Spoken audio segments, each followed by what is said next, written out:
Oi, gente! Oi, mãe! Meu nome é Renata Chu e eu tô aqui de volta para outro crime brulee. Na semana passada a gente falou sobre o caso Yoki e eu queria agradecer muito a repercussão e as mensagens que eu recebi de vocês e o carinho e as críticas também. Como vocês sabem, aqui no Crime Brulee a gente sempre conversa sobre um crime que tá rondando a minha cabeça e que eu tenho curiosidade sobre, enquanto a gente faz uns docinhos. Nesse vídeo a gente vai falar sobre o assassinato da Elisa Samúdio, enquanto a gente faz um bolo de chocolate. Mas o twist é, esse bolo de chocolate é sem farinha. Eu nunca fiz ele antes, então tô meio nervosa. Se alguma coisa não der certo, o meu humor é o culpado. Antes de começar, eu queria agradecer muito a Natália Tsukamoto, que foi quem indicou o caso do goleiro Bruno. Obrigada, Nath. Ai, como sempre, o aviso. Esse vídeo contém descrições gráficas de violência, violência contra a mulher, assassinato, esquartejamento e ocultação de cadáver. Caso qualquer um desses assuntos sensibilize você, eu indico que você procure outro vídeo que foque mais na receita. Como sempre, o crime brulee é muito mais sobre o crime. E, na verdade, eu só tô fazendo um docinho pra não ser só a idiota falando pra uma câmera sem fazer nada. Preciso ocupar minhas mãos.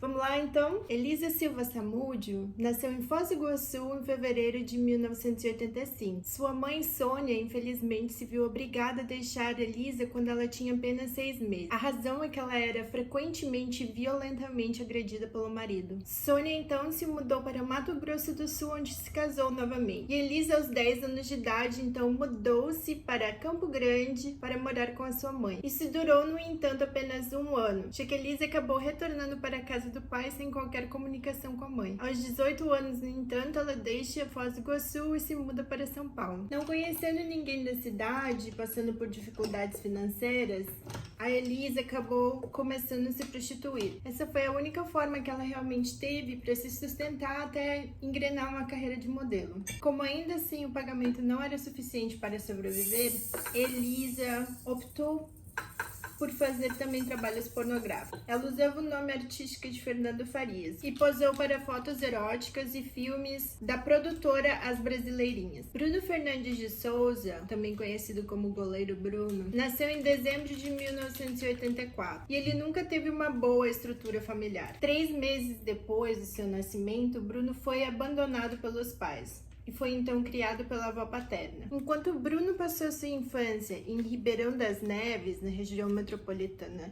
de Minas Gerais, seus pais e seu irmão se mudaram para o Piauí e ele só voltou a ver a sua mãe em 2006. Em 1996, a mãe do Bruno, Sandra, atirou 5 vezes em uma mulher por causa de uma briga envolvendo cocaína e ela foi então denunciada pelo Ministério Público por tentativa de homicídio. No entanto, Sandra, mãe do goleiro Bruno, nunca foi presa. Em 2005, Sandra foi acusada de fraudar documentos de um terreno na Bahia, enquanto o pai de Bruno, Maurílio, teve sua prisão decretada 7 vezes por conta de roubos e furtos. Já o irmão de Bruno, Rodrigo Farias, foi preso por roubo em Teresina, no Piauí. Aos 12 anos, Bruno vivia praticamente na miséria, mas foi aí que ele começou a jogar futebol nas categorias de base. Em 2002, Bruno chega ao Atlético Mineiro e em 2004 ele se torna destaque e entra para o time de profissionais. Em setembro de 2005, Bruno foi acusado de agressão por um estudante e teve que passar a noite na prisão. E em fevereiro de 2006, uma nova confusão levou ele à cadeia novamente. Ele foi acusado de manobras perigosas com seu Honda Civic e acabou desacatando um policial. Ainda em 2006, o goleiro passou pelo Corinthians e no mesmo ano ele acabou indo para o Flamengo, onde continuou até 2009, quando o assassinato de Elisa Samúdio aconteceu.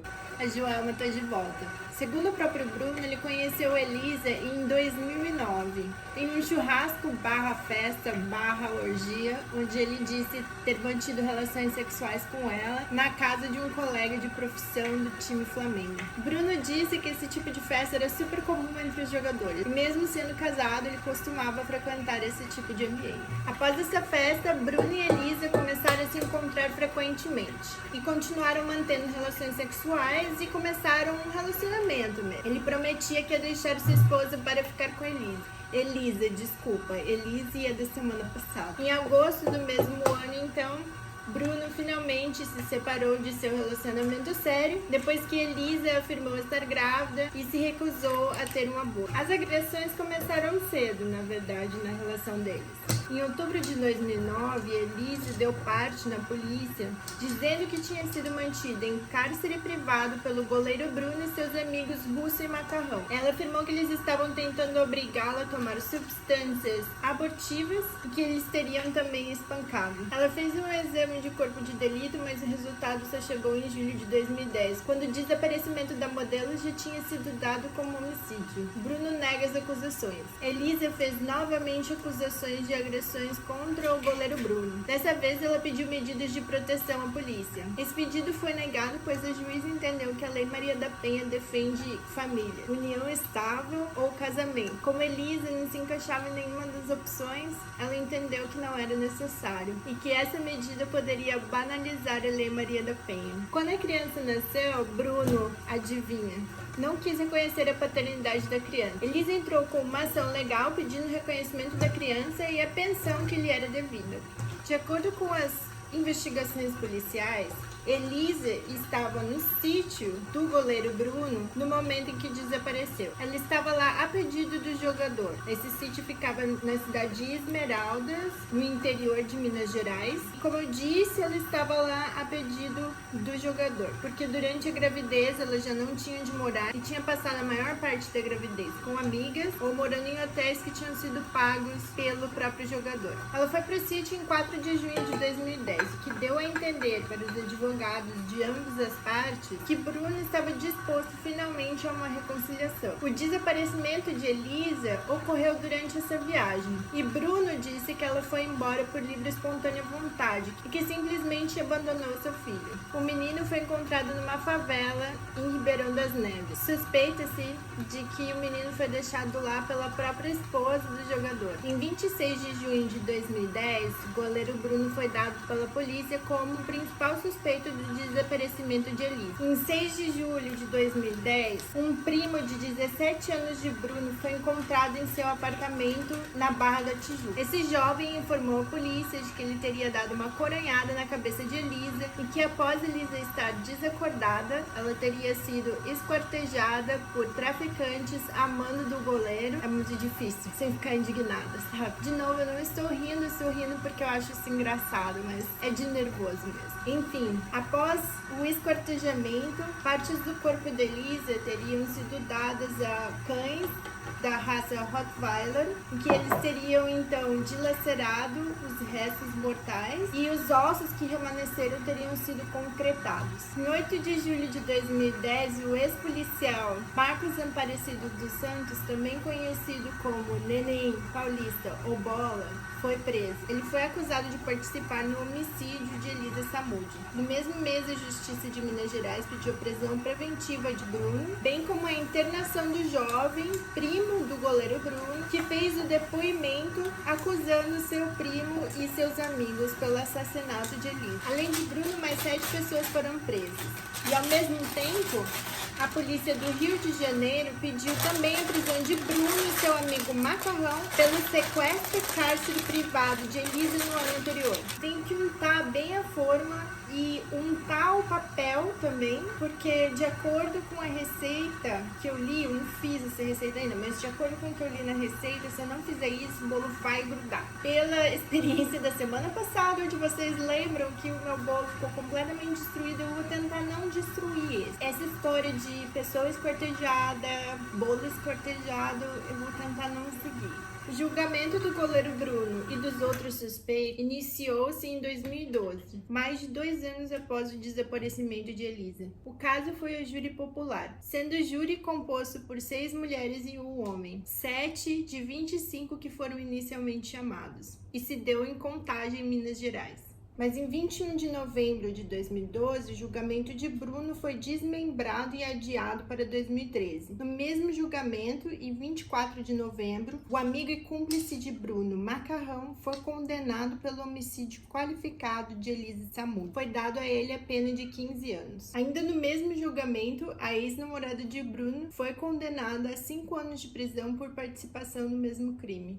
Em dezembro, então, do mesmo ano, o vínculo do goleiro Bruno com o Flamengo é finalmente encerrado. Demorou, né? Em janeiro de 2013, então, é dada a expedição da certidão de óbito de Elisa Samúdio, na qual constava como causa mortis asfixia. Em 4 de março de 2013, inicia-se então o novo julgamento do goleiro Bruno. 4 dias depois, Bruno é condenado a 17 anos e 6 meses de prisão. Essa pena foi dada por ele ter sido condenado por homicídio triplamente qualificado, por motivo torpe. Além disso, ele também foi condenado a 3 anos e 3 meses em regime aberto, por sequestro e cárcere privado. E ainda mais 1 ano e 6 meses por ocultação de cadáver. Eu vou botar esse bolo no forno agora. Ele tem que ser assado no vapor e depois ele tem que esfriar antes de ser servido. Então a gente volta a conversar em mais ou menos 1h30. Vocês não vão ver o tempo passar com a mágica da edição. Mas a gente volta a conversar sobre o que aconteceu depois do julgamento com o goleiro Bruno, enquanto a gente faz uma cobertura para esse bolo.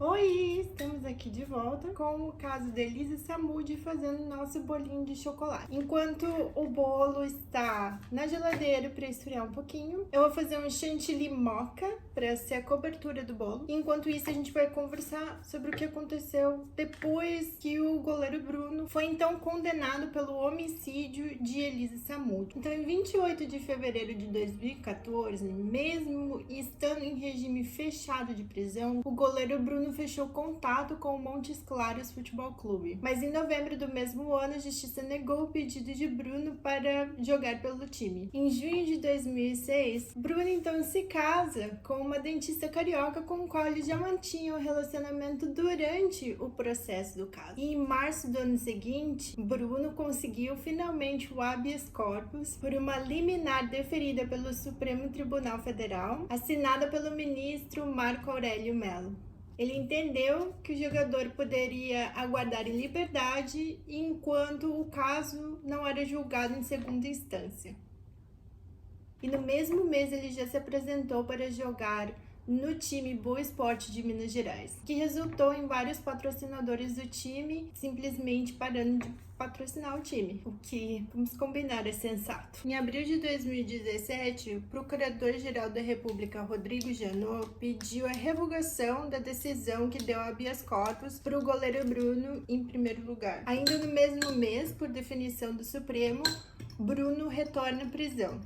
A votação foi de 3-1 para suspensão da liminar assinada pelo ministro Marcos Aurélio. Em 27 de setembro de 2017, o tribunal então diminui a pena dada ao goleiro Bruno, de 22 anos e 3 meses para 20 anos e 9 meses. Isso aconteceu porque o crime de ocultação de cadáver foi prescrito. Mas como vocês sabem, em julho de 2009, então, através de uma decisão da Justiça de Varginha, o goleiro Bruno finalmente consegue uma progressão da sua sentença para regime semiaberto. No mesmo dia que ele conseguiu essa progressão, ele já imediatamente foi para sua casa. O seu horário de permanência fora da prisão é das 8 horas da noite até as 6 da manhã. O que quer dizer, então, que ele passaria os dias na prisão e dormiria em casa. Em janeiro de 2020, então, o Fluminense de Feira tentou contratar o goleiro Bruno. Isso repercutiu absurdamente mal, óbvio, não só no Brasil, mas internacionalmente também. Simplesmente a ideia de que o clube iria contratar um assassino condenado foi notícia no mundo inteiro. Agora eu vou botar a Joelma para trabalhar. Vocês não deixem de ouvir uma NA. Já volto.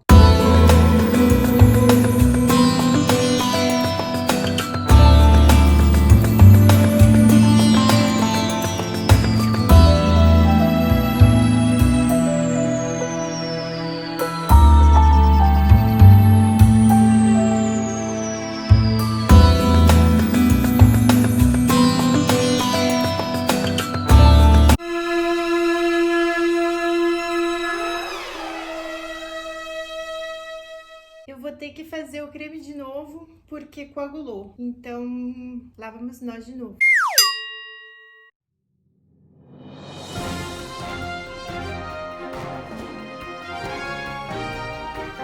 Bom, voltamos Chegamos então no dia seguinte, após 5 tentativas, eu finalmente consegui acertar o ponto do creme. Antes de qualquer coisa, eu queria dizer que, na verdade, esse creme e esse bolo são muito fáceis de fazer. Eu é que não tô na mente mais certa essa semana. Depois que eu terminar de falar sobre o caso, a gente entra mais em detalhes.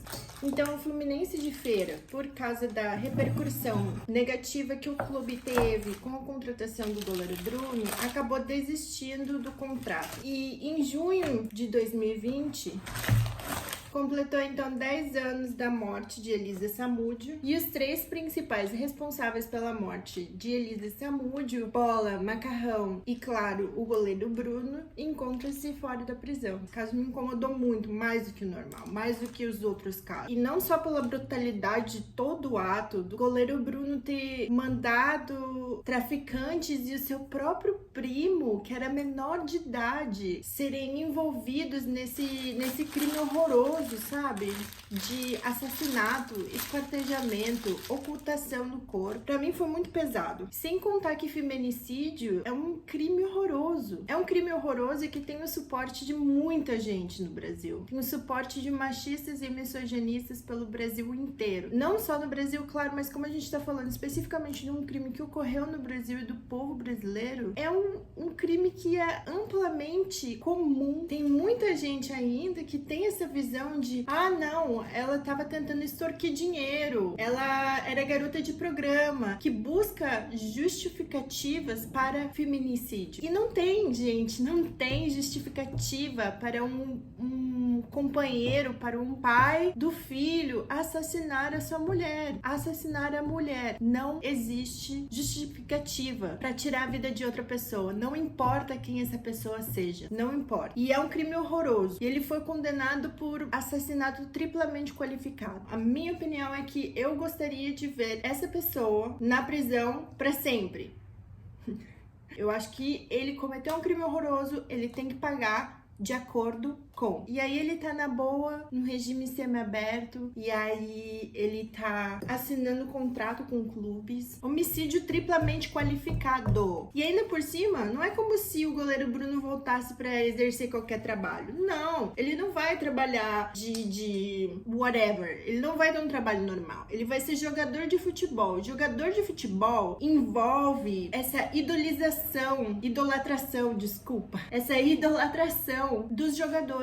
E aí você tá ali idolatrando um cara que matou a mãe do seu filho, que esquartejou a mãe do seu filho, que deu a carne da mãe do seu filho para cachorros comerem e que enterrou os ossos restantes, que até hoje, 10 anos depois, não foram recuperados. Então você me pergunta se eu acho correto que esse cara tá aí por aí jogando futebol? Não, eu não acho correto. Vocês me perguntam se eu acho que ele tem que ter uma chance de voltar a trabalhar como jogador de futebol? Eu digo não, ele não tem que ter. E qualquer time que contrate essa pessoa é complacente com o assassinato de uma mulher, é complacente com feminicídio. Qualquer pessoa que torça para um time cujo jogador é um assassino condenado está idolatrando um assassino condenado. E de novo, gente, arrumem ídolos melhor. Arrumem uma coisa melhor pra fazer na vida do que ficar admirando o cara que mata a mulher. Isso tá ficando velho. E é por isso que eu odeio tanto quando as pessoas falam bandido bom é bandido morto. Claro, bandido bom é bandido morto quando o bandido é preto, pobre, desconhecido. Daí é bom. Daí roubou uma balinha no supermercado e merece morrer. Agora, o jogador de futebol que assassinou uma mulher, que jogou o próprio filho no meio da favela e ocultou o corpo dela de maneira que até hoje os restos mortais dela não foram encontrados, vocês acham que esse cara merece estar por aí jogando bola, né? Eu acho que, em geral, crimes que acontecem no Brasil me deixam um pouco mais emocional do que crimes no exterior, mais próximos, casos atuais que não aconteceram há tanto tempo atrás e que foram amplamente televisionados, discutidos pela polícia imensamente, discutidos na televisão imensamente, que ainda estão em pauta, né? Tipo, a contratação do goleiro Bruno pelo Feira foi esse ano, em janeiro desse ano, que causou toda essa repercussão. repercussão. Esse crime me tocou bastante. O que sobra pra gente pensar a respeito desse crime? Gente, olha quem vocês estão transformando em ídolo, sabe? Vamos parar de fazer gente idiota ou criminoso famoso? Vamos parar? Acho que chega uma hora que chega, né? Tem tanta gente aí que a gente pode admirar. Tem um monte de outros artistas, eu tenho certeza que devem ter outros jogadores de futebol que são merecedores de admiração. Por que tem que ser um assassino? Fica na lição desse vídeo da gente começar a olhar pra gente mesmo e pra quem são os nossos ídolos. Esse é o vídeo de hoje, esse foi o caso de hoje. Eu espero que vocês tenham gostado do meu approach. Se vocês não gostarem, eu tô aberta a discussões. Como sempre, comentem nesse vídeo. Eu queria agradecer muito, muito, muito a dica da Natália Tsukamoto e, claro, agradecer muito as pessoas que me ajudam a divulgar esses vídeos nas mídias sociais, como a minha mãe, como sempre, a Micaela Molan e a Luana Menegon. Obrigada, gente, mesmo por me ajudarem a divulgar, por compartilharem esse vídeo. Agora eu vou cortar o bolo. Eu queria também pedir desculpas pela minha falta de paciência nesse vídeo. Como eu falei, eu tive uma semana um pouco difícil. Eu não vou chorar minhas pitangas aqui, mas quem me segue no Instagram já acompanhou. Infelizmente, na semana passada, a gente foi furtado e a minha bicicleta, que é meu único meio de comunicação, mais o carrinho, trailer das crianças, foi roubado da frente da nossa casa. E ontem, no meu caminho para buscar as crianças da escolinha, alguém passou correndo por mim perto de uma estação de trem perto daqui de casa e roubou meu colar, que é na verdade um colar que eu ganhei do meu marido logo que a gente se casou, quando eu tava grávida do meu primeiro filho. Não é uma joia, mas eu nunca tirava ele do corpo, tinha um valor sentimental muito grande para mim, e só o fato de, pela segunda vez em menos de uma semana, ser furtada dessa maneira faz a gente se sentir um tanto quanto vulnerável, eu acho. Além disso, tem alguns outros problemas pessoais, falta de emprego, enfim, toda aquela coisa que vocês já sabem. Mas esses dias têm sido um pouco difícil. E aí eu acho que eu acabei meio que descontando nesse vídeo. Eu acho que o caso do goleiro Bruno, o caso da Elisa Samúdio, não ajuda, porque é um caso difícil, principalmente para uma mulher pesquisar. Mas no geral, o que eu gostaria de dizer, na verdade, é que esse bolo não é um bolo difícil de fazer, gente. É um bolo que, na real, assim, a parte de fazer o bolo demora 20, 15 minutos e o que você suja é uma tigela, uma cumbuca. O creme, eu tive que refazer ele 5 vezes. Mas como eu falei, com todo esse péssimo humor nesses últimos 2 dias, eu acho que a minha mão não ficou muito boa pra fazer creme. Acho que eu pesei um pouco a mão. A receita, como sempre, na descrição desse vídeo. E vamos lá. Como ele não tem farinha, ele não cresce muito, então pode ver que ele tá um pouquinho mais achatadinho e ele é pra ficar com uma textura de brownie. Nossa, eu tô aqui com a faca, né? Desculpa, gente. A louca. Vamos fazer o corte. De novo, muitíssimo obrigado a todo mundo que assistiu e curtiu esse vídeo. Continuem assistindo, por favor. Deem um like, por favor, me sigam no YouTube, porque, honestamente, esses vídeos, apesar de serem um pouco estressantes, eles me deixam muito feliz de fazer e me deixa mais feliz ainda saber que eu tenho retorno de vocês, que vocês estão curtindo e que vale a pena continuar. Então esse é o bolinho, eu vou testar agora. Eu vou testar de novo, porque acho que não deu pra, né? Muito, muito bom. De novo, a receita tá na descrição. Curtam, compartilhem e muito, muito, muito, muito obrigada por ficarem comigo em mais um vídeo do Crime Brulee. Até a próxima, onde a gente vai conversar sobre o caso do canibal de Rotemburgo, Armin Meiwes, um caso alemão. E para parear com esse caso, a gente vai fazer uma Streuselkuchen, que é a versão original alemã da nossa cuca. Encontro vocês na semana que vem e até mais. Tchau!